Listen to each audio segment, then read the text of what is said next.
Hey folks, well, we're out in the shop playing a little bit today, and as promised, we're doing some work with the big, nice, fancy, sexy cameras once again. I think this is the first time we've broken them out in a while. Everybody is going to have to give a big thanks out to my buddy Don for actually running the camera. If you notice that the camera actually moves now, it's not static, so we actually have somebody helping in the shop. So that is pretty freaking awesome, and this is the inaugural run for that. But nothing too long, but I want to give everybody a quick tip about lighting forges. I've been getting a lot of questions here lately about just how to light your forge, which is the best way. So, well, there's not one particular answer to that. You can use cigarette lighters, gasoline. You can rub your legs together really fast and start a fire. There's a lot of different ways, but in this shop, there's two things I really want you to hear about from me that I have found to be pretty freaking awesome. So the first thing is going to be this guy right here.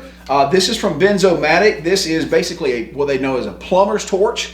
You can buy these at Lowe's or Home Depot. They have a replaceable propane tank.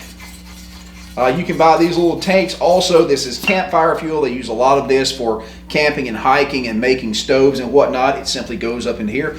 Now, normally these come with a smaller one. I go to the camping section and get the big one, and it just lasts for freaking forever. But there's a lot of these types of torches out there. Notice how easy it is to get in there. Crank it back up. But this particular torch, and there's one that you need to buy, and there's other that you need to exclude. Most of the time, the simplest of these torches has a little valve on the back. You open that valve up, you use some sort of ignition source, it makes it go. That's not the one that you want. This one is an automatic torch, and it has a button right here. So what happens is there's a little electric igniter in there. When you pull the trigger, it instantly comes on, and when you let go, it goes off. If you are using a gas forge, this is great. You can actually get away from it, hit it, and boom.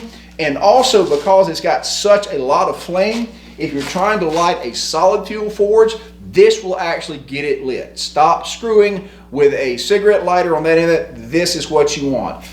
With a new tank and the actual head here, probably run you 30 or 40 bucks. Shouldn't be a terrible problem. But again, make sure that it's the automatic torch that has the igniter built in.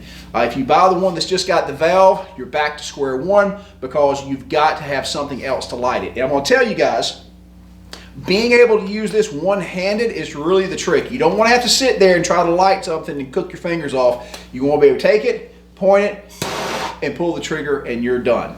Now, the other thing I want you to look at, and I think we're going to get a close-up of this, is I actually have to send a big shout out to the YouTuber AVE. If you guys haven't watched his stuff, big YouTuber, does a lot of breakdowns, does really good stuff, and he got one of these for Christmas, and I thought this was the coolest crap, and I'm going to tell you, this is pretty awesome. Now, there's several flavors of this. This is from Ronix, I think it is, and as you can see, it's USB powered, but if you look right here, you can see there's two little contact points, and when you push the button, this is basically a mini taser. This is the most awesome crap I have ever owned. But what it is it's actually a type of lighter. So you can take a piece of paper or whatever else and actually light this. It's exceptionally handy for actually lighting torches and other things. So that'll do it for our close-up. So let me kind of give you the rundown there. I was hoping I had something I could light on fire. I don't see anything I can burn. Yes, I do. Stay there. Stay right there. I'll be right back. I found something I can burn. No, I don't have an issue with pyromania. But again, it doesn't produce a big flame, but this thing is pretty freaking cool in the fact that especially if I'm using a torch, oxyacetylene torch, this is the lighter I've always been looking for. You can use it to light candles. Again, it's not a huge flame, but it works very well. This thing was 20 bucks. It recharges on the USB port. It's pretty freaking awesome. Now, I mean, I know for me, being the giant man-child that I am, I like threatening people with it like a taser, and that's where most of the charge goes. Probably 10% of the charge I actually use for setting stuff on fire. But if you're in the blacksmith shop and you need to burn stuff, this is a cool little thing to have. It's not a lighter, there's no butane to explode, it's just a mini taser that sets stuff on fire, and that's super awesome. So, that's the two tips from the shop today. Guys, thank you all so much.